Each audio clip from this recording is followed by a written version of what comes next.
I don't need fake mom's apples. Send something more useful. Emily's words pierced my heart. She's right, I'm not her real mother. But I've poured my love into it nonetheless. Now, I send apples every month to help my 4 grandchildren grow. I knew I wasn't appreciated, but her words were harsh. Well then, take care, sweet mom. Emily said, hoping for something more useful than apples, and cheerfully ended the call. Emily's pampered tone sent shivers down my spine. Sweet mom, huh? After repeatedly saying I'm a stranger, she shouldn't just play the daughter card when it suits her. I'm done being a fake mom. Now, what's more useful than apples? Oh, I know. I'm Susan Foreman, 53 years old. Celebrating another lively Christmas. Usually, it's just me and my husband John in our quiet home, but it's a special day when our daughter's family visits. Our only daughter, Emily, is 32 and has 4 kids. The eldest is 13, followed by 9, 7, and 6-year-olds. All adorable girls. When Emily announced she was pregnant right before graduating high school, we were worried. She skipped community college, got married, and had her first child. John had mixed feelings about Emily marrying so young. But Emily's words softened his heart. I fell for a guy as kind as Dad. I'm still a kid, I don't know about raising one. Dad, Mom, you'll help me, right? No parent wants to abandon their child. We did our best to support her postpartum. Now, Emily's 4 children have grown into well-mannered, gentle kids, who say in unison with beaming smiles, "Thank you, Grandpa and Grandma," when receiving their Christmas gifts. Well, let's have Mom keep the gifts. Emily quickly collects the gifts, leaving the kids looking a bit sad. Emily's husband, Michael, is 5 years her senior. He seemed unreliable at first, just starting his job, but now he's a respectable working professional. We're just a plane ride away. Michael leaves Emily and the kids in their hometown, relocating alone across the US for work. It's tough. I only see Michael 2 or 3 times a year. Emily leans on Michael's shoulder. Despite being in front of parents and kids, they get a bit bold after a few drinks. You say that, but you probably enjoy it more when I'm not around. No way. I want to be with my beloved Michael all the time. Where's your next transfer? I hope it's close. Emily, you're still so cute. Their affection for each other is almost embarrassing to witness. But the first 3 years of their marriage were tense. Emily returned home more than once saying, "I'm divorcing him," after trivial fights. Their relationship improved after Michael started working away from home. Being apart means you're kinder on the rare occasions you meet. That's probably why they had 3 more kids after he started working away. Since Michael started working away from home, they've had 3 more grandkids. Just when the joyous Christmas gathering was wrapping up, the youngest, Nene, blurted out, "I want a sleepover at Grandma's." Sure thing. Stay over, stay over. Can you kids handle it alone? Grandpa's got the holiday off, so I'll be around. John beamed. Opposite to the kids' excitement, Emily looked displeased. But you probably don't want to deal with noisy kids during your rare break, right? It's a hassle, we should go home. It's fine. I got this. No, but you're all about work, Dad. You're not used to dealing with kids, are you? Nene looked at me pleadingly. Emily, I'll help with the kids, it'll be fine. Plus, they're good kids, not much trouble. What? Exactly. Let us have some quality time with the grandkids for once. We hardly see them. Emily, you need a break from the kids and work more than anyone. Why don't you and Michael enjoy some alone time? Ah, thanks. Emily finally agreed, but her eyes weren't smiling. It's been a while since we had a sleepover. Emily's place is just a 10-minute walk from ours, but I haven't been there in almost 10 years. She doesn't visit with the kids either, too busy with work. They only show up as a family during Christmas season and New Year's when Michael's home from his transfers. I excitedly headed to prepare the beds, and Emily followed me. Don't overdo it. She warned me suddenly from behind. Don't ask the kids things like "What does Mom do at work?" or "What do you usually eat?" I don't want strangers prying into my family life. Seems like she's aware it'd be awkward if I heard about their home situation. I just nodded. Then Emily extended her right hand. A handshake? What's this about? As I puzzled over it, Emily smirked. It's a rental fee for the kids. $200's fine. What? They're not objects. Then I'll take them back. Tell them Grandma doesn't want them to sleep over. That she finds taking care of them a hassle. That they're a nuisance. Is that what I should say? Please, don't. The kids would be sad. They'd start disliking Grandma. Dad might think you're terrible too. Intimidated, I saw Emily extend her hand again. I reluctantly pulled out a $200 bill from an envelope in my dresser. What? That's not enough. Emily snatched the envelope from my hand after taking the $200. It's $200 per kid. So, I'll take $800. Lucky me for having so many adorable kids. I can't just lend them out cheaply to strangers. Her emphasis on strangers cut deep. Emily and I were strangers. I met John at work. He was an enigma, competent yet never joining important projects, always leaving on time. Later, I found out he was a single father. His frequent absences made sense then. His first wife passed away, leaving him to raise Emily, then in elementary school, alone. I was drawn to John's serious and kind nature, and I made the first move to start a relationship with him. However, he initially refused to marry me, considering his daughter's sensitive age. It was just like John to be so conscientious. But as our relationship progressed, Emily herself encouraged us towards marriage, saying, "I want you to be my mom." You know, I was always envious of my friends who had moms. I'm so happy to have a mom too. My mom. My own special mom. I love you. Emily, who was 9 years old at the time, became very attached to me. She was naturally affectionate. She wasn't the type to bottle up her feelings, so I believed we could get along well, almost like a real mother and daughter. But once we started living together, I realized she wasn't as patient as I had thought. "Mom, your homemade hamburgers taste awful. I can't eat this. Let's go to a diner." Was this already the rebellious phase at 9 years old? Her harsh words surprised me. Since Emily had become so attached to me, I quit my job to become a full-time homemaker, leaving John relieved to focus on his work. But when it was just Emily and me, she transformed from a sweet young girl to a person with a tough character. Since there was no blood relation, it seemed wrong to hold back, so I calmly asked her. "Did it taste bad? What didn't you like about the hamburger? A hamburger with just ketchup on it? That's unimaginable. Oh, did you take shortcuts because I'm just a kid? It should be like a restaurant, with demi-glace sauce. This kid's trick hamburger, it's okay to throw it away, right? No. Don't waste food. Besides, I worked hard to make something Emily would enjoy."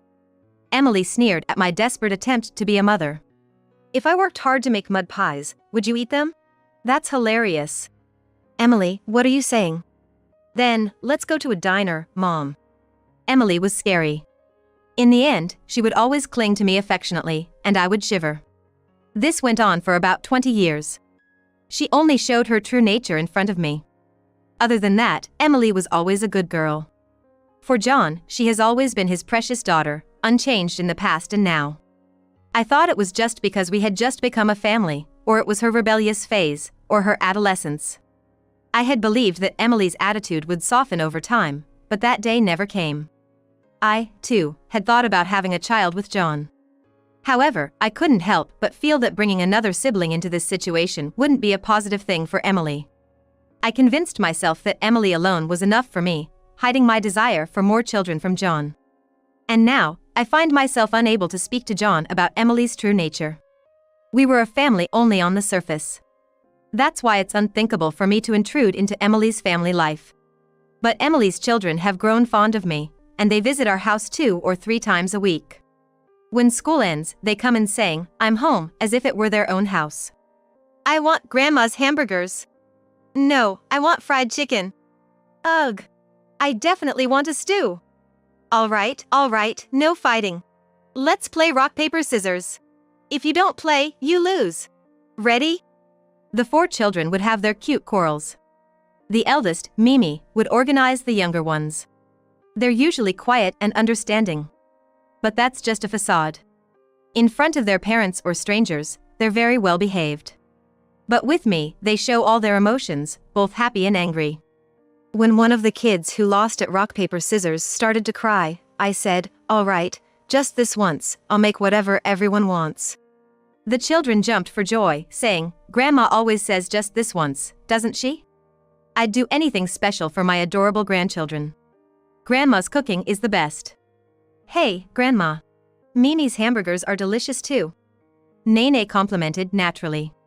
The youngest at 6 years old, she seemed aware of her surroundings. It's good, but also sad. They're in an environment where they have to be good kids. Really? Mimi, you're a great cook. Hee hee, I have to be the mom sometimes. Mimi said shyly. The middle schooler apparently often cooks meals. As for their mother, Emily. She's not here, Mom's away again today. Nene said while eating. Every month, I prepare a package of apples, ready-to-eat meals. And snacks for Emily's family. They live within walking distance, so I'd prefer to deliver it myself. But Emily seems to not want to see me, and just my presence near her house annoys her. So, I have to resort to delivery services. Emily has coldly told me several times, don't bother trying to impress me with your gifts.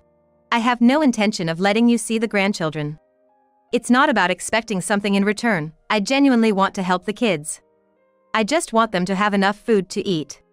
Emily finds it annoying, but she accepts it since it's free. One day, Emily called unexpectedly. The apples arrived this month. She's never once called to thank me. I couldn't help but be wary. The contents are pretty lame, you know. The kids aren't happy with cheap supermarket snacks. Wouldn't they prefer sweets from the department store basement? Or is that beyond an old person's understanding? Just as I thought, it wasn't a pleasant call. Emily probably wanted the department store sweets for herself. I thought the kids would like chocolate and snack cakes. Of course, meals are important too. Huh? What are you talking about, knowing everything? I could hear Emily's mocking laughter. An old lady trying so hard to appeal, it's kind of pitiful. You think you can win over kids with just apples? Do you actually think you're their grandmother? I can only imagine the twisted smile on Emily's face on the other end of the phone. Even though I don't want to imagine it, her face appears vividly in my mind. Don't get it twisted, you're not their grandmother. After all, I'm not your daughter. We're strangers. Don't make me laugh with your pretend grandma act. And with those words, Emily made herself clear. I don't need fake mom's apples. Send something more useful. I fell silent for a moment. Then Emily's tone changed, and she suddenly started expressing concern for my health. Look, you're getting older, right, Mom? It feels wrong to have you carry big, heavy packages. If you fell and got hurt, it would be terrible. So, from now on, just send small, light envelopes. That'll be easier for you, right? Her words sounded insincere. Thinking about something more useful than apples, one answer came to my mind. Oh, I see what you mean now. Once I caught on, Emily cheerfully ended the call with, "Thanks, kind mom." Emily's spoiled voice made my skin crawl. Kind mom, huh? After repeatedly saying we're strangers, I wish she wouldn't play the daughter card only when it suits her. I can't do this fake mother act anymore. I made up my mind. And the next day, the kids rushed into my house. Grandma, help! Mom and Dad are fighting! I was glad I had told them to come to my house in case of any trouble, to not involve them in adult disputes. I left Mimi in charge of the younger ones and hurried to Emily's house alone. It was a fairly new apartment, but I could hear a man and woman arguing loudly from outside. Hesitating for a moment, I then burst through the entrance door. Hey! There was no barrier between the entrance and the room. Emily, seeing me, approached with anger in her eyes. Don't meddle in things. Meddle? I just did what you told me to. What? You said it yourself. Send something more useful than apples. Something more useful than apples. That was what I sent to Michael. He must have seen it and rushed back home by plane. So while I'm away, Emily's been having affairs. What I sent was evidence of Emily's infidelity. Michael threw photos of Emily with another man onto the floor. In the photos, Emily leaned on the man, smiling in a way no mother would. No wonder you didn't want to join me. You've been enjoying your time with other men. Wait, it's not what it looks like. I only love Michael. I don't know anything about these photos. Are they fake? Photoshopped? Michael upended the envelope he was holding, scattering more photos. The floor was covered with pictures of Emily and the man. In cafes, tourist spots, and a hotel room. Their joyful faces were everywhere. Some even intimately close. Could so many photos be faked? Emily froze in shock, then began frantically gathering the photos. Why? Why do these exist? Of course, she was confused. These weren't taken by a detective or a third party, Emily had taken them herself. Such private photos aren't usually seen by others. I don't understand. Confused, Emily collected the photos, her face twitching. She then turned her anger towards me. These are from my phone. Did you sneak into my house and look through it? What, did you sneak in at night and mess with my phone? That's creepy. You're like a thief. That's a crime, you know. She glared at me with contempt. The photos were indeed from her phone. My phone's photos, huh? So, you're admitting they're real by saying that? Emily stopped and clenched her teeth in frustration. No, no, no! Michael, you know she's not my real mom, right? She's been bullying me since I was a kid. It's scary how she's still doing these awful things. Michael, don't believe her.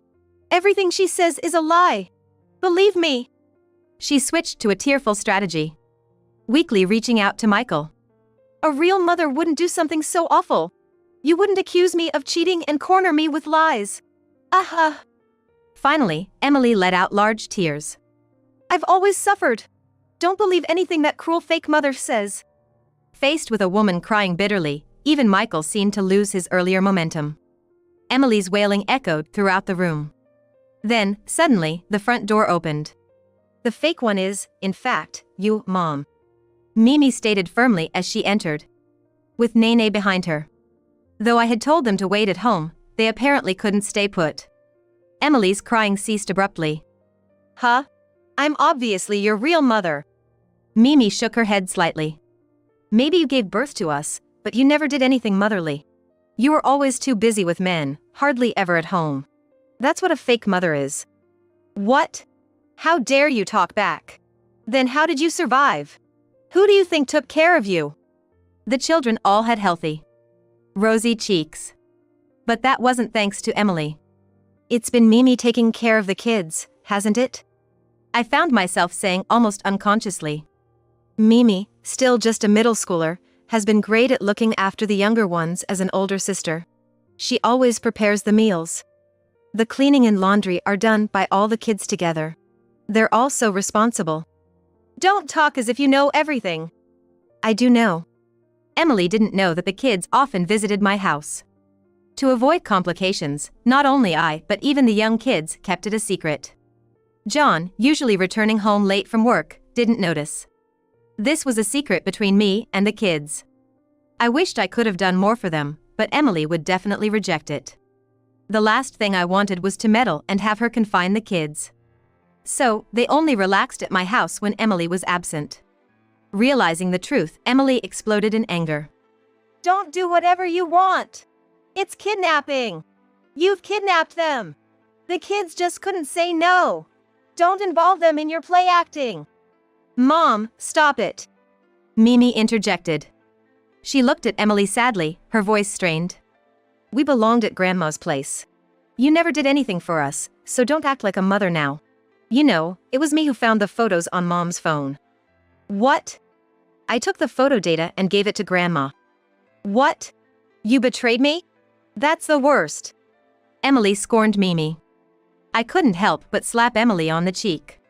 The worst one here is you, Emily. Emily, who enjoyed affairs without fulfilling her motherly duties, had no right to blame Mimi. If the kids hadn't relied on me, they would have continued to suffer quietly at home. Always hungry and lonely. Emily's ignorance of this horror was infuriating. Emily held her cheek, wide-eyed. In the sudden silence, the partially opened front door creaked. Emily. There stood John, about to cry. Dad. Emily, what is this? You neglected Mimi and the others and had affairs? It's not like that, it's... There was no good excuse. John approached the stuttering Emily. Emily. Dad, no. It's not true. Mom's lying. Emily clung to John like a child. You're the only one on my side, right, Dad? Please believe me. Don't be deceived by Mom. For John, Emily was his one and only dear daughter. Tears ran down Emily's cheeks. John didn't wipe them away. So, the liar is you, Emily? The kids clung tightly to me. Emily stood alone, trembling. It was clear who was telling the truth. I was also surprised to see John there. Mimi had called him. There was a handwritten phone book next to the home phone. She had found John's office number in it and called him nervously. "Mom, you were so angry, and I was worried about Grandma," Mimi explained, showing a maturity beyond her middle school years. I hugged her tightly. I had wanted to help the children. But they also acted to help me. Their bravery brought tears to my eyes. Emily, having her true nature exposed to both her husband and father, collapsed weakly onto the floor, surrounded by the incriminating photos. It was the moment her life, lived under a false pretense for 30 years, crumbled. "Do you enjoy destroying people's homes?" Emily muttered bitterly, glaring at me. "The one who destroyed the home is you, yourself." Emily, sobbing like a child with a bright red face, received only stares from Michael and John.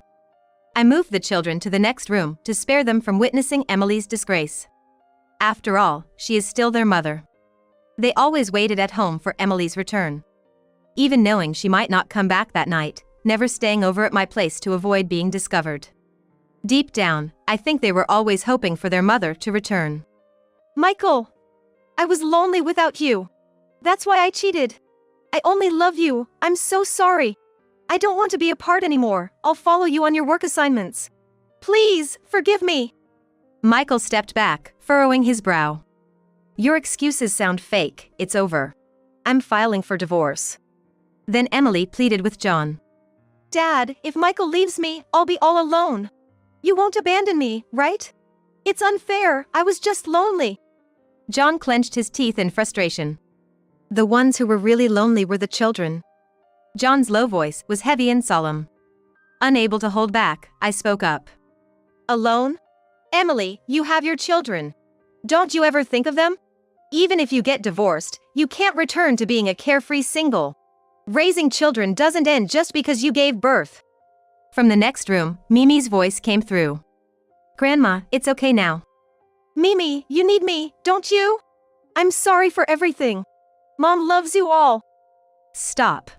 Don't get it wrong. You should just go back to being single. We don't need you." Emily's realization came too late. The children had given up on her, leaving her utterly alone. Later, Emily and Michael filed for divorce, but there was a dispute over who would take the children. Emily made a shocking statement. "I won't let Michael have them. He's not even related to them by blood." Mimi, the eldest daughter, is indeed Michael's child, but the others are said to be from Emily's affairs. Emily apparently wanted to claim that Michael, being a stranger, had no rights to them. I was appalled by Emily's smug expression. In the end, Michael gave up on taking the children, but Emily was hit with a substantial alimony demand. "How am I supposed to pay this huge sum?" Paying a large amount of alimony while supporting 4 children was impossible for Emily. Therefore, John and I ended up taking the children in. "Please take good care of the children." "Don't worry, leave it to us. Emily won't step foot in our house. Michael, you're welcome to visit the kids anytime." "Thank you." It wasn't that he abandoned the children because they weren't his blood. Realistically, as someone frequently transferred for work, it was difficult for him to raise the kids alone, and leaving them with Emily was not an option. Thus, he orchestrated for us to take care of them. Emily was overwhelmed with her alimony payments and her own survival. Occasionally, she called wanting to see the kids, but they always immediately refused. "Mom, do something about it." "There's nothing I can do. It's the children's choice not to see you." But, Emily hesitated and mumbled, her words unclear. I waited for her next words, and then she asked, "Can't you do something about the money?" I was braced for a plea to let her see the children at all costs, so when it didn't come, I felt the tension drain from my body. "Money?" "Yes, Mom. You said over the phone that you'd send money. It's terrible that you set me up like this." "I never said I'd send money. That must have been about sending something useful." Emily, always thinking the world revolved around her, had just assumed as per her convenience. "I did send something useful, didn't I?" "Huh?" "Something useful for my dear grandchildren. I realized that they don't need a presence that causes them suffering, even if it's their own mother." "You're the worst." "I'm still your daughter. You've destroyed my family, the worst kind of mother. Give me back my children." Emily still hadn't learned her lesson. From the other end of the phone, I could hear her hiccuping sobs. I'll say it again. The one who destroyed the home and abandoned the children first was you, Emily. She seemed lonely and desperate, clinging to the children now. She probably thought reconciling with them would also mend things with the kind-hearted John. Apparently, Emily was also deserted by her affair partner. After Michael claimed alimony from the affair partner, their relationship soured. It proved to be a trivial relationship that ended over such matters, despite being long-term. Moreover, Emily had become a guarantor for her lover's debts and was now being harassed by frightening people for repayment. Following a fight over the alimony, Emily's affair partner quickly disappeared, leaving everything on Emily's shoulders. Before this, she might have thought of getting money from me to help her beloved partner. What awaited her after this fun-filled love affair was nothing but ruin. When Michael was supporting her, Emily occasionally worked whimsical part-time jobs once or twice a month. But now, even working from morning till night and even overnight, her salary vanished in a flash due to alimony and debt payments. Tired from the divorce turmoil and debt repayment, Emily, who once looked relatively youthful, has aged significantly. With her current appearance, finding a new boyfriend also seems unlikely. There's no bright future for Emily. Meanwhile, I'm living vibrant days. No, I want to eat hamburgers. The well-behaved children have become quite spoiled. Nene is like a textbook example of a tantrum. Now, Nene. We had hamburgers yesterday, remember? But they're so delicious when Grandma makes them. It's not fair, Nene always gets her way. Next time, I want to pick. Nene's so loud. Let's go to the restaurant then. They're noisy, presumptuous, and cry easily. Every day is a headache. But I'm relieved they've become children-like. At home, they should be able to express their desires to their heart's content. But that doesn't mean all their whims will be indulged. We're not going to a restaurant on a non-Sunday. Tonight, it's stir-fried vegetables. A chorus of boos erupted. Oh, how I wanted to cover my ears. By the way, dessert is a roll cake. Suddenly, the kids jumped for joy, nearly making the floor cave in. These troublesome kids are so dear to me.